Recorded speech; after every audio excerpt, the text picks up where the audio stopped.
You ever read Goldilocks and the Three Bears and her issue with things not fitting right, too big, too small, that kind of thing? Welcome to Wolfworks. I'm West, and I'm taking a page out of that story here. What we got is the, as full as can be, video review of the Magpul MOE SL, that's Slimline series stock. It's a mil spec.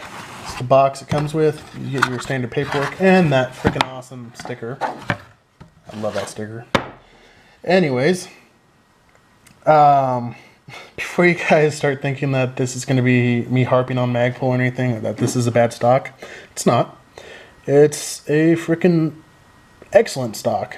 However, this is a classic case of bad planning for a POU. If you don't know what POU is, I believe that might be a trademark of Nothing Fancy. And that is philosophy of use, what you plan on using it for. And I'll say it. I planned wrong. What we intended it for was to be kind of like a SOP mod stock. And I'll say this, despite how many times you look on the internet, you look at pictures, watch video reviews, even play around on gunstruction, cool little tool to use when you're planning builds. Sometimes you actually just need to go into the store and physically see the item before you buy it. And what we were thinking was that you can see the slants here. We kind of thought it was going to be like a SOP mod stock. Not as bulky, but that same angle. And it wasn't. And we were really kind of going for that. So right now on the AR-10, we do have a SOP mod stock. This was on my AR-15. You can definitely see the difference there. It does have a slant. It does have its function. It's just not where we're going for. And that's on us, not on Magpul. That's on us for not doing our homework straight. Anyways, so let's go ahead and dive straight into this review. As always, with Magpul products, the quality is what you can expect out of any of their other products. Rock solid, reliable, and dependable. That's saying a lot. They work flat out, and this material's their standard polymer that they use on most of their items. Sorry guys, I'm tired. I'm going through my notes here and I'm just trying to stay on track. I might veer off. Also, that is the SOG Tomahawk in the background. What up? Anyways, it has its purpose. So we'll just go ahead and treat this like a regular review and start from one end and go to the other. First off, let's go ahead and talk about price point. You're going to be ballparking it from $60 to $50 depending on where you shop. I'm not going to give the price off how much I paid for this one. It was around the same ballpark. Check out Amazon. Check out your gun retail stores, online stores. They're going to have it. And you can go from there. Weight, and this is the only specification I'm going to go over. If you want to read the other specs, it's on the website. I can spend all day on that. I'm just not going to. So, weight is 9.6 ounces. It feels pretty light. You know, not expecting the world, not for that price. So, weight's pretty good. Thickness, it's about the same size as a CTR stock. Maybe a little thicker. Not too bad. It shoulders pretty well. Like I said earlier, the angle of the stock assists you with that cheek weld. It does a pretty good job. One thing I will say against it though is if you have facial hair, if you saw the mission statement video, I started growing that beard out a little, or I wouldn't say beard, more like just that scruff. My face would not stay on this stock. I just had no traction whatsoever. And to be fair, Bad's B5 stock was the same way. Just couldn't mount up to that stock. So that's something to keep in mind for those rocking the tactical beards. I'm not. I just got stubble right now.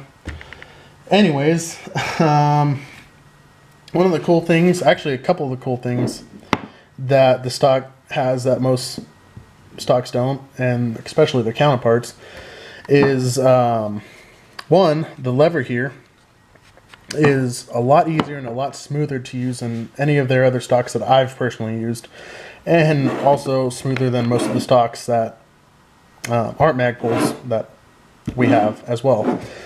The lever is ambidextrous. It's a two-piece, well, two-lever system. And I gotta say, it is silky smooth. I mean, yeah. Bad loves it. She's pretty picky on, you know, levers and whatnot, and there's how heavy they are. It's a piece of cake, man. I mean, you can do that all day and not even think about it.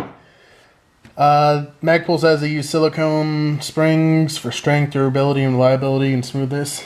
I believe it.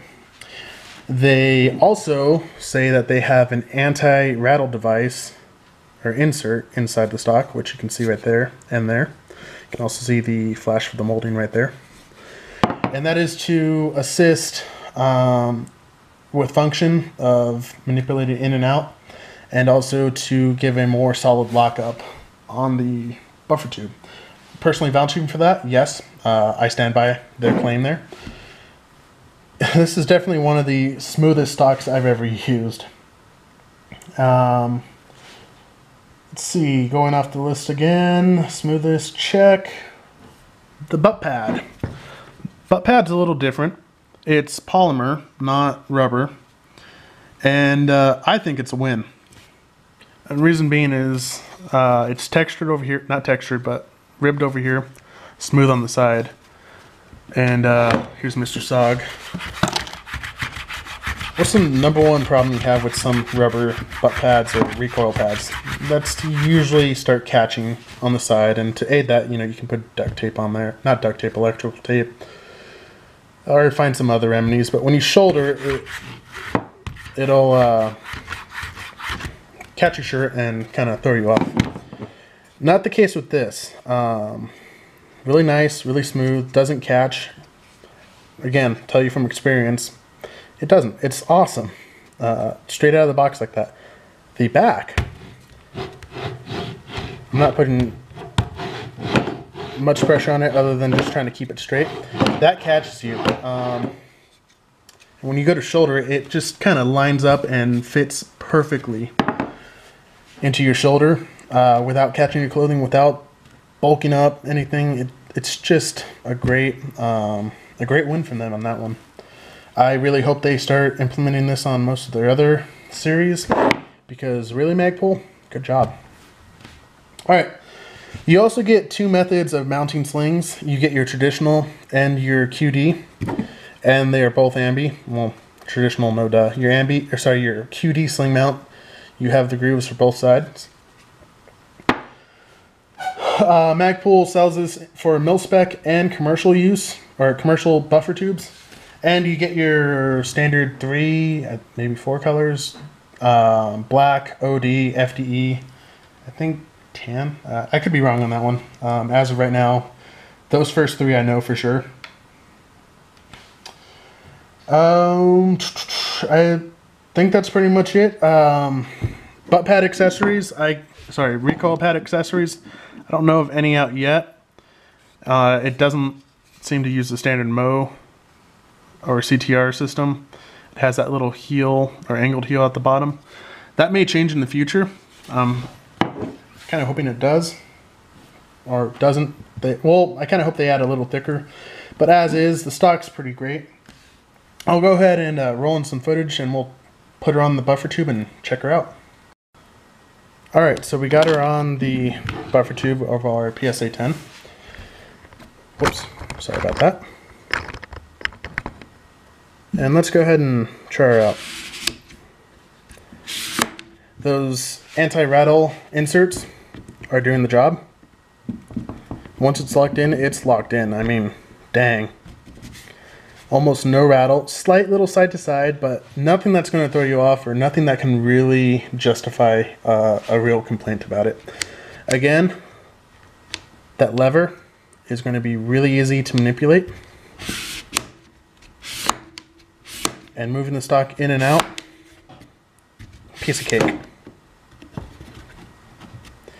So you guys go. I hope you enjoyed this video. Unfortunately, because we really don't keep spare parts in our inventory that much, this stock is shipping out tomorrow. So I wanted to get this in as best as possible and let you guys know that this is really a great stock. Not so much for our intentional use for a DMR or a gun going from 300 to 700 yards, but definitely a tactical stock and general purpose all-arounder. Alright guys, again, we got our YouTube partnership, so like, subscribe, comment. The more you help us out, the more we can do for you guys. And as always, I'll catch you on the next one.